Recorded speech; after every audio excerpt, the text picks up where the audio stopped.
భూమికి ప్రభువా, నువ్వు జ్ఞానులకు వివేకులకును ఈ సంగతిని మరుగు చేసి పసిబాలులకు బయలుపరిచినావని నిన్ను స్తుతించుచున్నాను.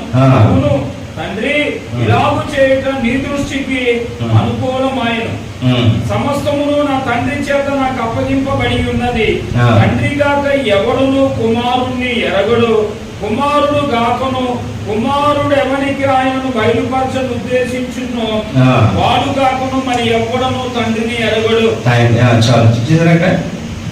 దేవుని ప్రత్యక్షతలు అనేది బయలుపరచబడటం. హల్లెలూయా.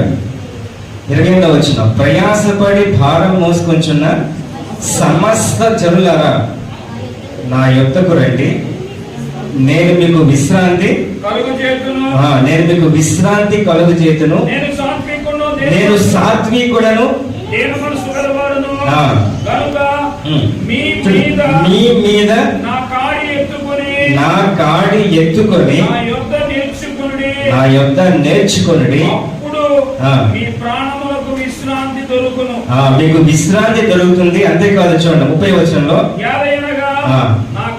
నా కాడి సులువు, నా భారము తేలికగాను ఉన్నవి. హల్లెలూయా. యేసుక్రీస్తు నా కాడి సులువు, నా భారం తేలిక. అంటే ఏంటి దాని అర్థం? మీ లోకంలో చాలా సులువుగా మీరు జీవించవచ్చు.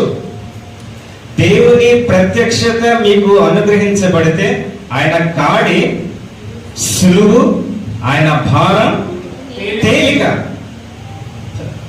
యేసుక్రీస్తు అక్కడ కష్టం కష్టం కష్టం చెప్పట్లేదు అనమాట. హల్లెలూయా. మీరు నా యొద్ద నేర్చుకుంటే మీకు రెస్ట్ దొరుకుతుంది. ఎందుకంటే నా భారం తేలిక, నా కాడి సులువు, ఈజీ. అది ఈజీ కాబట్టి నీకు రెస్ట్ అనమాట. ఒకవేళ మనకు తెలియకపోతే మనం చేసే పరిచర్య ఏదైనా భారంగా మారిపోతాయి అన్నమాట. మన క్రైస్తవ జీవితం కూడా భారంగా మారిపోతాయి. సమస్యలు మనల్ని చుట్టుముడతాయి అన్నమాట. బయటపడడం మనకి తెలియదు. కొన్నిసార్లు క్రైస్తవ జీవితం బోరింగ్గా మారిపోతాయి.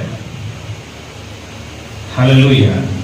ఎందుకనంటే మనకి రివల్యూషన్స్ అనేది మోస్ట్ ఇంపార్టెంట్. సంఘం అనేది ప్రత్యక్షల ద్వారా కట్టబడుతుంది. హల్లెలూయా. దాని ఎదుట పాతాళ లోక ద్వారాలు నిలబడలేదు. అది దేవుని శక్తితో ఉంటుంది అన్నమాట. హల్లెలూయా.